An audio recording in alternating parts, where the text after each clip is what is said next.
There's not a single person on this planet who haven't heard of Starbucks, world's biggest coffee house company. But did you know that the former CEO of Starbucks, Howard Schultz, was born and raised in poverty, barely making ends meet? And when things got really tough, he even had to sell his blood a couple of times. This is the success story of Howard Schultz, how he went from living in poverty and struggling for money to survive to transforming Starbucks into a $100 billion company. And he was just a young boy who never stopped dreaming, and here is why you shouldn't stop too. He was born in a very poor family. He spent his childhood living in a small one-bedroom apartment from a public housing project. His father was an army vet and a truck driver and spent most of his life working low-paid jobs. When Howard was only 7 years old,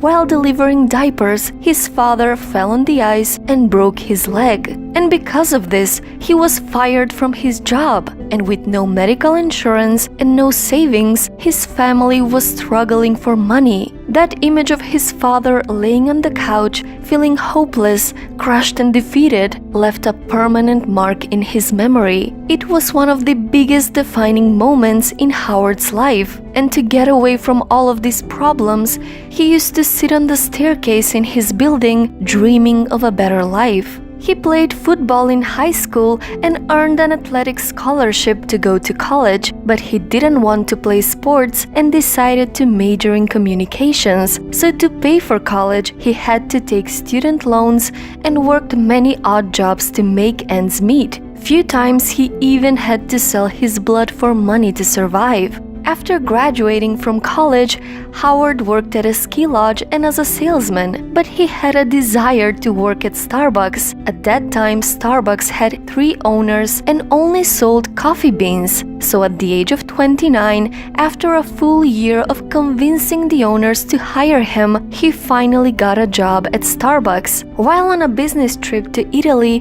he walked into an Italian coffee shop and he was fascinated by his experience while drinking coffee. He was amazed by the fact that the owners of the coffee shops actually knew their customers and they even called them by their names while serving them coffee. Excited, he traveled back to the US trying to convince the Starbucks owners to accept these incredible new ideas, but the owners rejected him. So Howard quit Starbucks and went on to create his own coffee company called Il Giornale. But he had no money to fund this company. In the course of the year I spent trying to raise money, I spoke to 242 people and 217 of them said no. Try to imagine how disheartening it can be to hear that many times why your idea is not worth investing in. It was a very humbling time. But eventually, enough people believed in his vision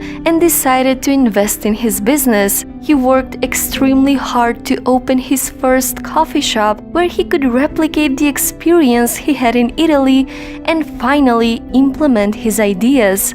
After a few years, Starbucks went bankrupt and Howard bought the company and became CEO of Starbucks. He rebranded his company with the Starbucks name and expanded across the United States. Today, Starbucks has more than 30,000 stores around the world and market value over $100 billion.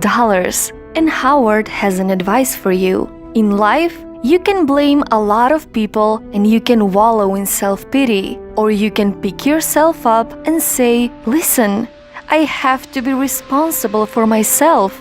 I believe life is a series of near misses. A lot of what we ascribe to luck is not luck at all. It's seizing the day and accepting responsibility for your future. It's seeing what other people don't see and pursuing that vision. I feel so strongly that the reason I'm here is I dreamed big dreams. I dreamed the kind of dreams that other people said would not be possible. I cannot offer you any specific secret recipe for success, the perfect plan, how to reach the pinnacle of success in the business. But my own experience suggests that starting from scratch and achieving much more than what I dream about is quite possible. But if you wait for the perfect conditions, you'll never get anything done. But the good thing is, you can make a decision and take control now. Remember something. A year from now, you may wish you had started today. So, what's your story?